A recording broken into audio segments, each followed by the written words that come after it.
بێگومان ڕۆژی دووشەممە 15 یانزەوەکو ئاگدارین هەشتمین فستیڤالی نەودەوڵەتی فیلم لە دهۆک بەڕێوەچوو کە تێیدا نزیکەی 100 کورتە فیلم و 100 فیلمی درێژ بەشداریان کرد کە لە هەر چوار پارچەی کوردستانەوە بەشدارون. بگومان یەکێک لەو فیلمانە فیلمی ئەگزامی دەرهێنەری کورد شەوکەت ئەمین بوو کە تێیدا کۆمەڵێک ئاکتەری بتوانە ڕۆڵیان تێدا گێڕاوی. یەکێک لەو ئاکتەرانە کچە ئاکتەر ئاڤان جەمالە کە ئێستا لە ڕێگەی ستریمەوە لەگەڵ من میوانە. ئاڤان خان سڵاوت لێبێ، ئەم کاتت باش؟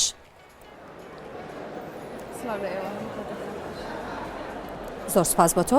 ئاڤان خان، ئینتەرناشنال فیلم فستیڤال لە دهۆک تۆ چۆن ئەیبینی وەکو ئاکتەرێک؟ بە دنیایی فستیڤالێکی لەم چەشنە لە کوردستان لە وڵاتی خۆمان گرنگێکی زۆر تایبەتی هەیە. وڵاتانی دەرەوە ئاشنا بن بە فیلمە کوردەکانی ئێمە و کوردانی خۆمان لە ناوخۆیان سێری فیلمە کوردەکانەکەن و بە سینەماکارە کوردەکان ئاشنا بن، بۆیە گرنگێکی زۆر زۆر هەیە. زۆر باشە. ئەمڕۆ چەند فیلم نمایش کرا و تۆ بینەری چەند فیلم بووی لەو فیلمانەی کە ئەمڕۆ لە پرۆگرامەکەدا هەبوون و نمایش کران؟ ئەوڕۆ متوانیم دوو فیلم ببینن لەبەرەوەی لەبەر کاتەکانی کە لە یەک کاتا سێ فیلم پیشان ئەدرێت. توانیم یەکێک لە فیلمی دەرهێنەری بتوانە خانمە دەرهێنەرێک بە ناوی ژیان، فیلمی ژیانم بینی کە زۆر فیلمێکی تایبەت بوو، زۆر هەستی تایبەتی پێوەرئەگری لەبەرەوەی چیرۆکەکە باسی چیرۆکی کورد ئەکات لە دەرەوەی وڵات و لە هەمان کاتیشا فیلمی لاندلس بە دەرهێنەری تورەج ئەرسەلانی کە ئەکتەرانی بتوانێت وەک کاکشوانە دەفوهانی تیا بوو. ئەویشم زۆر باشە. ئاڤان تۆ وەکو یەکێک لە ئاکتەرەکان کە لەبەرەوەی کە یەکێک بووی لە پاڵەوانەکانی فیلمی ئێگزام بێگومان فیلمەکەتان لە زۆرێک لە فستیڤالەکاندا بەشداری کردو و تۆش بینەر یاخود ئامادەبووی بەشێک لەو فستیڤالانە بوویت. ئەگە بەراوردێک بکەیت لەگەڵ ئەو فستیڤالە نێودەوڵەتانی کە تۆ ئامادەی بوو لەگەڵ ئینتەرناشنال فیلم فستیڤالی دهۆک، جیاوازیەکان لە چیا ئەبینیت؟ یاخود ئەگە پرسیارەکەم وا لێ بکەم ئاستی بینینی فیلمەکان بە تایبەتی ئامادەبوانی فیلم لە ئینتەرناشنال فیلم فستیڤالی دهۆک چۆن بوو؟ ئەگەر بەراوردی بکەم لەگەڵ وڵاتی دەرەوە، بەراوردی یەکەم لەگەڵ فیلم فستیڤالی کوردی لە بەرلین، بەڕاستی ئەم فستیڤالە لە دهۆک زۆر تایبەتتر و زۆر جیاوازتر و لە ئەستێکی بەرزتر بینین. بەڵام کارلۆ ڤیڤاری ئەو شتێکی زۆر تایبەت و زۆر جیاواز بوو لەبەرەوەی 55 ساڵی بوو و بەرنامەدانانێکی زۆر تایبەتی هەبوو. من دڵخۆشم بەم فستیڤالە لە دهۆک چونکە ئامادەکاری جوانی بۆ کرابوو. تەنها ئەگەر ئامادەکاریەکی زیاتری بۆ بکرێت دڵنیان زۆر باشتر لەمێکە هەیە ئەبێت. زۆر خەڵکی بیانیمان بینی، دەرهێنەری بیانیمان بینی، دەرهێنەرە کوردەکانی خۆمانمان بینی، ئەستێکی زۆر جوانیان پێبەخشیوە بەم فستیڤالە. زۆر باشە.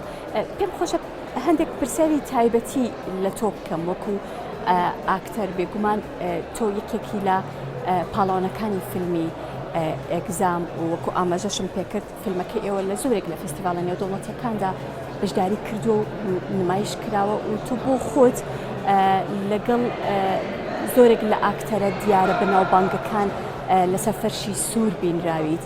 یەکێک لەو ئاکتەرانی کە تۆمان لەگەڵ یابینی کوڕ ئاکتەر جۆنی دیپ بوو کە بە خۆشحاڵیەوە تۆ یەکێک بووی لە کچە ئاکتەرەکان کە شان بەشانی یەکێک لە ئەستێرە دیارە گەورەکان بەسەر فەرشی سوورا ڕۆشتووی.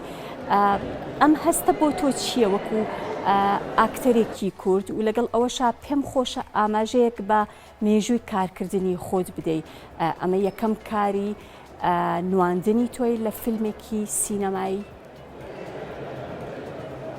بەڵێ بە تاکید و دڵنیایی و ئەمە یەکەم کاری من بوو لە 2019 بەرهەمهێنرا، بەڵام بەبوونی کۆرۆنا بەڵێ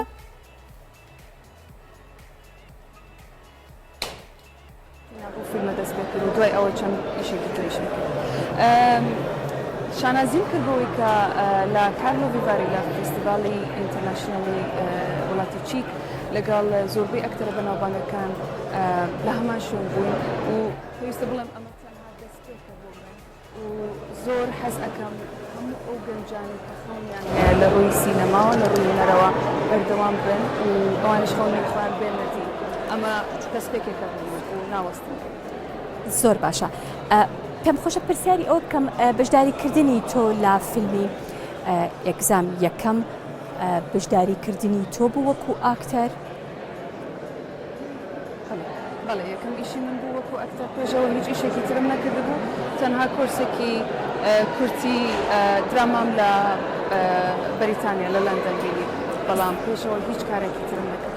باشە، ئەم تەجروبەیە یاخود ئەم ئەزمونە بۆ تۆ چی بوو کاتێک کە پێت ڕاگەیەندرا تۆ یەکێک ئەبیت لە پاڵەوانەکانی یەکێک لە فیلمە سینەماییەکان چۆن خۆت بۆ ئامادە کرد لەبەرەوەی کە تۆ پێشتر هیچ ئەزمونێکت نەبووە؟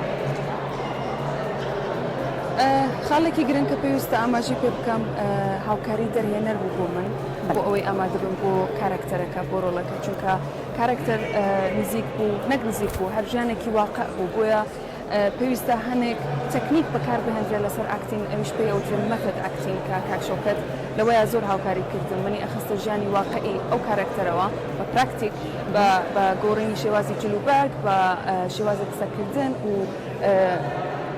چوونە ناو هەستی کارکتەرەوە.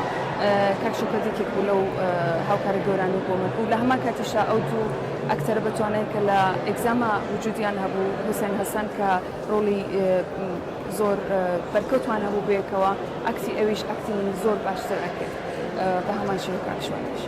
زۆر باشە. کاتێک کە تۆ یەکێکی لە بینەری ئەو فیلمانەی کە لە ئینتەرناشنال فیلم فستیڤاڵی دهۆک نمایشەکرێت، هەستی تۆ چۆنە وەکو کچە کوردێک کاتێک ئەبینی کە تۆ یەکێکی لەو خانمانەی کە با بڵێن لە وڵاتەکەی تۆش یاخود لە یەکێک لە شارەکانی کوردستانیش بە هەمان شێوە فستیڤالێکی گەورەکە لە ئاستێکی بەرزایە و هاوشان یاخود شان بەشانی فستیڤالەکانی یاخود فستیڤالە ئینتەرناشناڵەکانی تر نمایشەکرێت و ئامادەی هەیە؟ هەستێکی خۆشم هەبوو، چونکە دڵنیا بووم هەروەک چۆن خۆم چاوەڕوانم نەمەتوانی چاوەڕوان بکەم کە فیلمەکەمان لێرە لە کوردستان پیشان بدرێت.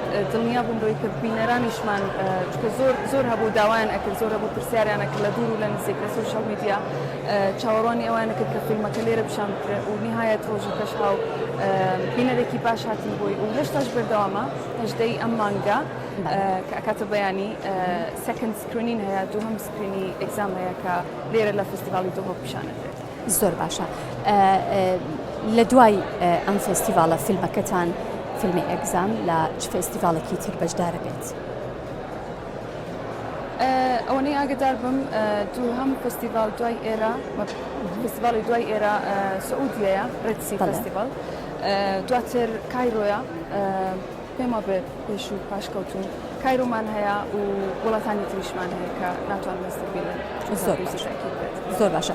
پلانی تۆ بۆ داهاتوو یان خودت با بڵێم کاری تۆ بۆ ئایندە یاخود کاری دوای فیلمی ئێگزام چییە؟ هەر نواندن ئەبێ بە دڵنیایەوە لە سینەمایە، چونکە وەکوتم ئەمە دەستپێکی کاری هونەری منە وەکو سینەماکار وەکو ئەکتەر و ئیشی باشیش هاتۆتە پێشەوە ئەویش لە داهاتوە ئەیبینێت. زۆر باشە.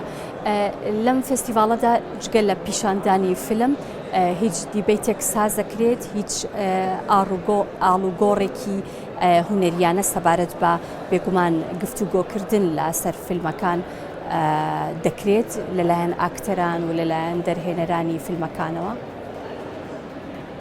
بەڵێ بەدڵنیاییەوە وەرکشۆپ هەیە، پانێل هەیە کە باس لە فیلمە بیانیەکانە کاتێکێک لەوانە فیلمی ئەفغانستان بوو کە دەرهێنەرانی گەورە و سینەماکاری گەورە بەشدار بوون و باسی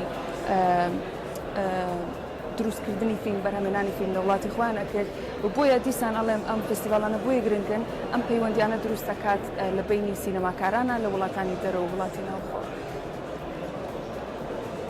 بەڵێ دەستەکانت خۆش بێ، زۆر بەڕێز ئاکتەر ئاڤان جەمال، سوپاس دەکەم کە لە ڕێی ستریمەوە لەگەڵم بووی.